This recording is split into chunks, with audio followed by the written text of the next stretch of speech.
week. Look, I admit, it seems like it was a long time ago, but you have to remember, we're just shy of 3 months of the Tax Cuts and Jobs Act passing. So much has happened in those intervening 3 months, but it was only 3 months ago that this occurred. In this very short period of time, the success that we have seen as a result of this law exceeds our greatest expectations. What have we been seeing? We have seen utility bill savings in more than 40 states around the country.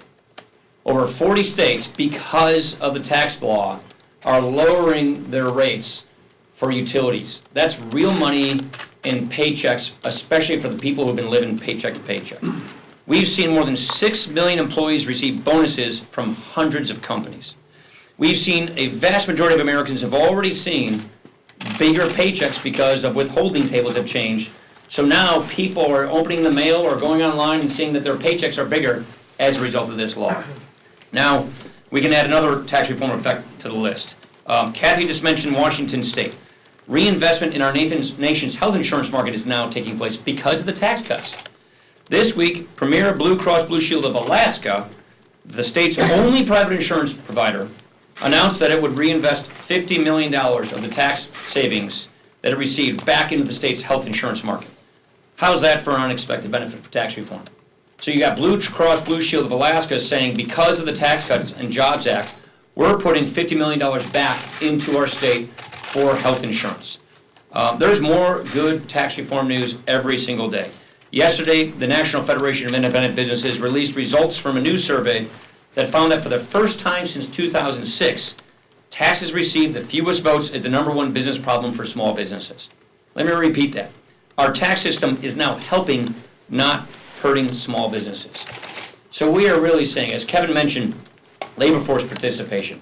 We're getting people who are not working, who are not looking for work, who are on the sidelines now getting up and going into the jobs market. So we're beginning to see people getting on the ladder of life because of the economic growth that is occurring, because of the higher wages, because of the new jobs that are being offered. So we're seeing phenomenal results from the Tax Cuts and Jobs Act. And it's just really a stark difference to me that not a single Democrat voted for this. And now they're saying they want to raise taxes and they want to void all of this great progress that we've made in our economy. I also want to thank Sheriff John Rutherford. Sheriff Rutherford, who is bringing the Stop School Violence Act to the floor today, deserves credit because he has taken his knowledge of local law enforcement as the sheriff of Jacksonville, Florida. And he has taken that knowledge and worked across the aisle with Democrats to make sure that we can advance legislation that keeps the Sandy Hook promise, that also advances the idea of making sure that schools are hardened and that schools are prepared and that everyone gets the necessary training that they need. This provides a multi-layer approach to identify the threats so we can stop the violence before it happens. It includes new violence prevention training for our law enforcement, for students, for school personnel. It implements additional technology to improve school security and so much more. Tragic violence has no place in our schools. Every American believes that. This legislation will actually take concrete action to prevent that. And I'm very excited that we're bringing this bill to the floor today. Questions? Mr. Speaker, thank you. Good morning. Morning. What win or lose in Pennsylvania? What is the surprise for you about what happened in that race? The fact that it's so close? I don't know that there's a big surprise. Win or lose, as you say, it's too soon to say what's going to happen. I think the candidate that's going to win this race is the candidate that ran as a pro-life, pro-gun, anti-Nancy Pelosi conservative. That's the candidate that's going to win this race. So this is something that you're not going to see repeated because they didn't have a primary. They were able to pick a candidate who could run as a conservative, who ran against the minority leader, who ran on a conservative agenda. You will have primaries in all these other races, and the primaries bring them to the left. So I just don't think that this is something they're going to be able to see a repeat of. What's your message to your candidates, all your incumbents who are going to be out and running, so that they don't get caught sleeping, essentially? We have a great track record. Look at what's going on with the Tax Cuts and Jobs Act. I think focusing on the accomplishments we have and how it's improved people's lives, I think is something that we should be focusing on. Also, we've got more work to do, and we're in the middle of negotiating a budget agreement or an appropriations that will finally rebuild our military, that will make good on our promises to fight the opioid epidemic, to help find a cure for cancer, to make a good down payment on the president's infrastructure agenda. So there's a lot that we've done, there's a lot that we're going to do, and there's a great record to run on. Mr. Speaker, at this very hour, there are thousands of students who are participating in the national walkout in honor of the Parkland victims. I think a lot of them would agree with the school safety bill that you guys are putting on the floor today, but they also want some kind of gun control or gun restrictions along with that. What's your message to them on this day? I'll echo what the majority leader said, is, we passed in the House legislation plugging loopholes in the background check system. Look, we believe that the best focus can be on stopping people who should not get guns from getting any kind of gun, period. We sent legislation to the Senate in December. Hopefully the Senate can act on that legislation. In the meantime, we believe that we can make great progress on the Stop School Violence Act, which we're passing today.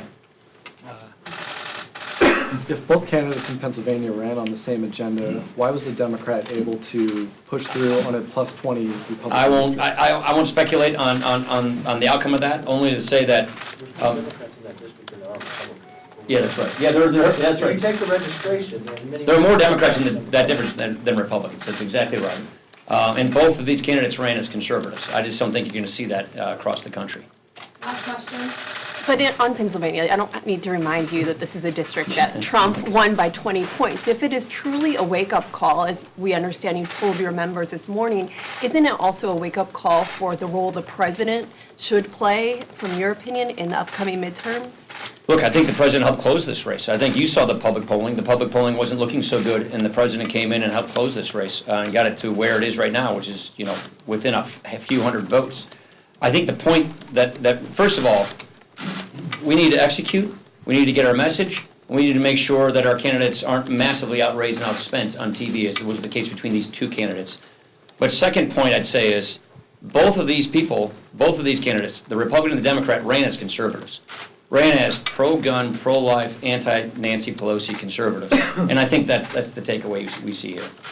I'll still take one more. Go ahead. The Democrat didn't run against. Well, you're still, okay, anybody on it, yeah. No, he ran against No, the go ahead. GOP tax plan. Does that change your? Look, you guys, is there anything else you guys want to talk about? On the We'll give you one more, because I'm sure there's more time.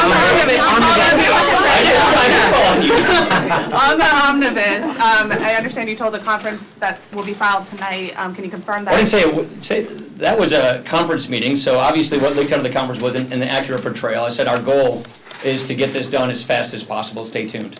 Okay, Ann, go ahead. So I was wondering if you support Christine Noem's proposal for an online sales tax, and if you think that proposal has a place in the omnibus. I'm not going to speculate as to the contents of the omnibus, because it hasn't been done yet. The appropriator is still negotiating it. But I'll do leave you it at that. support the online sales tax?